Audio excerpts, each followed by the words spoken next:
유엔군이 38선을 넘자 중공군도 가만히 있지 않았다.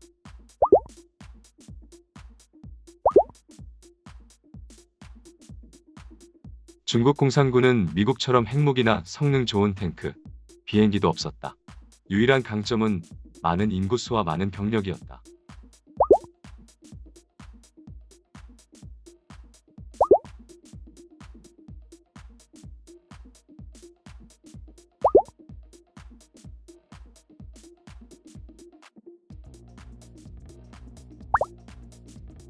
중국 공산군은 정식 참전이 아닌 개인들의 자발적인 참전인 것처럼 위장을 한다.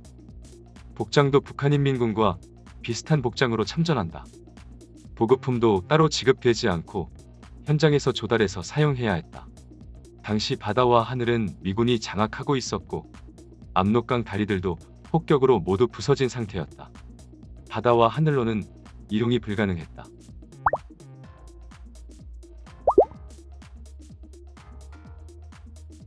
중공군은 압록강을 건너기 위해 나무 판자로 대충 다리를 만들었다. 인구수가 많은 나라답게 각자 물품과 무기를 사람이 나르면서 강을 건넜다. 1950년 10월 19일 그렇게 1차로 20만 명이 넘어간다. 당시 김일성은 미군의 폭격을 피해 평안북도 어느 광산에 숨어 있었다. 상황이 안 좋으면 중국으로 넘어갈 수도 있는 위치였다. 압록강을 건너온 중국 공산군 최고사령관은 김일성을 만난다.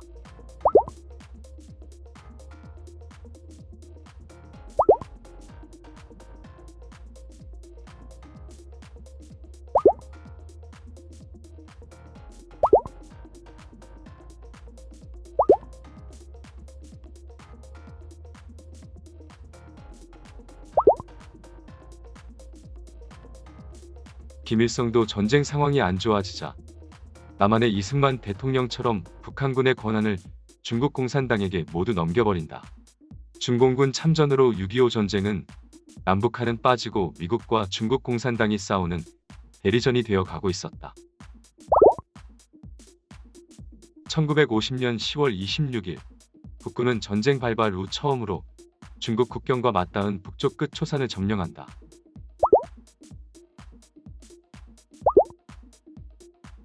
하지만 중공군의 개입으로 퇴로가 막힐 위험이 생기자 몇 시간 만에 후퇴를 한다. 10월 26일 북군은 운산에서 중공군과 제대로 된 전투를 벌인다.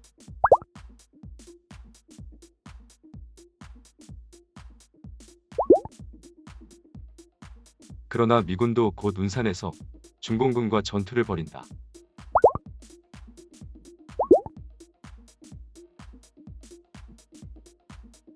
메가더 장군은 그때까지도 정식 중공군의 참전을 믿지 않고 있었다. 미국 대통령 트루먼은 2차 대전이 끝난 지 몇 년 되지 않아 전쟁이 세계 대전이 되는 걸 원하지 않았다.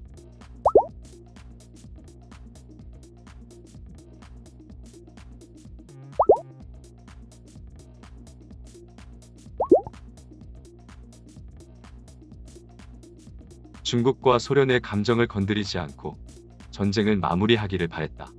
하지만 메가더 장군은 빠르게 전쟁을 끝내고 성과를 원했다.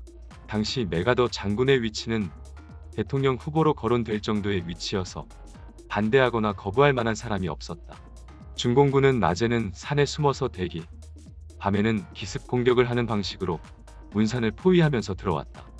10월 25일에서 11월 3일까지 전투로 중공군에게 피해를 입혔으나 보급도 막히고 탄약도 부족한 상태까지 온다. 퇴로까지 막힐 상황이 오자 청천강 남쪽으로 후퇴하고 방어선을 구축한다. 중공군은 미군의 폭격을 피해 낮에는 산악지대에 숨어 있었다. 미군은 정확한 병력수 파악을 위해 정찰기를 날려보니 대략 3만 명 정도로 파악이 되었다. 11월 초까지 미군은 중공군이 얼마 없을 것이라 생각했다. 하지만 한국 땅으로 이미 넘어온 중공군은 30만 명이나 되었다.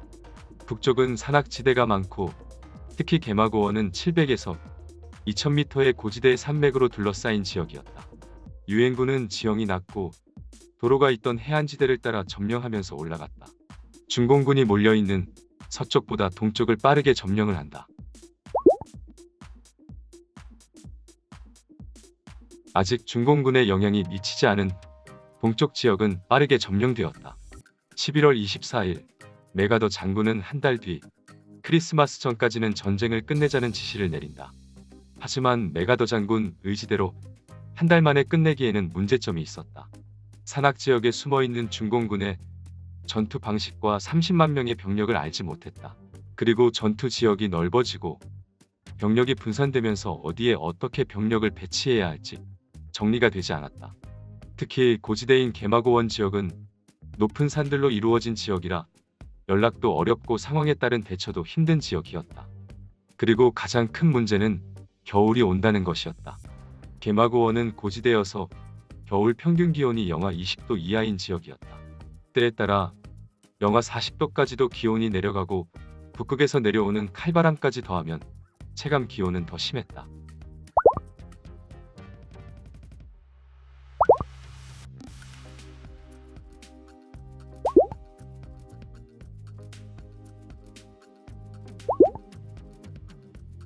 여름에 시작된 전쟁이 겨울까지 진행되었고 미군의 예상보다 한국의 겨울은 무시무시하게 추웠다. 날씨가 추우니 차량의 시동도 잘 안 걸리고 총이나 수류탄도 불발이 많았다. 불도 낮에는 연기가 나고 밤에는 불빛이 보이니 마음대로 피울 수도 없었다.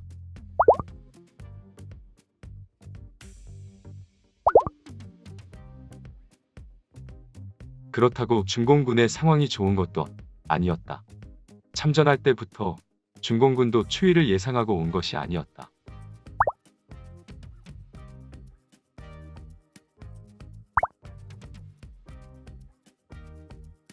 중공군은 처음 올 때 입고 온 군복으로 버텨야 했고 보급도 없었다. 추위를 견디기 힘들어 얼어 죽은 병사들도 많았다. 유엔군이나 중공군이나 상대편도 두려웠지만 추위 또한 무서운 적이었다. 전선은 개마고원을 중심으로 서부 전선과 동부 전선으로 갈라졌다. 동쪽 지역은 영하의 기온에 산악 지역이라 중공군이나 연합군 모두 힘들었다. 하지만 서부 전선의 상황은 달랐다. 중공군은 미군 공군을 피해 주로 야간에 공격이 들어왔다.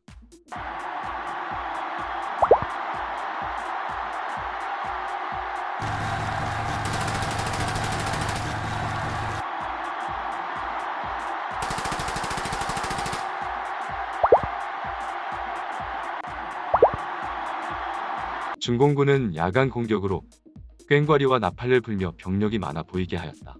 실제로도 많은 병력이 투입되었지만 유엔군이 불안과 공포를 느낄 정도로 효과가 있었다. 유엔군 병력은 42만 정도였지만 길게 펼쳐진 형태로 배치되어 있었다. 중공군은 33만 명의 병력을 두세 개로 나눠 송곳으로 찌르듯 한 방향으로 밀고 들어왔다.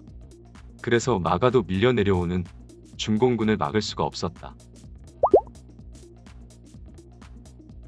평양을 빼앗긴 북한군은 강계시를 임시 수도로 정했다. 유엔군은 강계시를 점령하기 위해 장진호 근처에 자리를 잡고 있었다. 하지만 장진호 근처에는 6만 명 이상의 중공군이 있었다. 11월 27일 중공군은 장진호 지역에 있던 유엔군을 공격한다. 유엔군의 전술적 위치, 영하 30도 이하의 추위, 상대적으로 부족한 병력 등 여러 가지 이유로 위험한 상황이었다. 11월 27일에서 12월 10일까지 14일간 유엔군은 목숨을 건 후퇴를 한다. 미군 폭격기의 지원을 받으며 산아래 협곡길을 따라 흥남으로 후퇴한다. 유엔군은 약 3만 명의 부대가 후퇴하면서 6천 명 정도 인원이 사망하거나 실종된다. 추운 날씨로 인해 동상자도 7천 명 이상이 발생한다. 추격하던 중공군은 피해가 더 심해 2만 명 이상이 죽거나 다치고 3만 명 정도의 인원이 동상에 걸린다. 장진호 전투로 중공군은 큰 피해를 받았고 유엔군은 잠깐의 시간을 벌 수가 있었다. 불리한 상황에서 성공한 후퇴였다. 한 달 내로 끝내려 했던 메가더 장군의 계획은 너무 빠르게 전진을 하면서 병력들이 넓게 펼쳐지고 정비가 안 된 상태였다.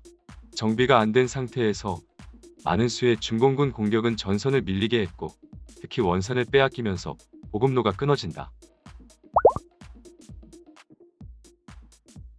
보급로가 끊어진 동쪽 지역 유엔군과 국군은 퇴로가 막혀 고립될 위기에 처한다.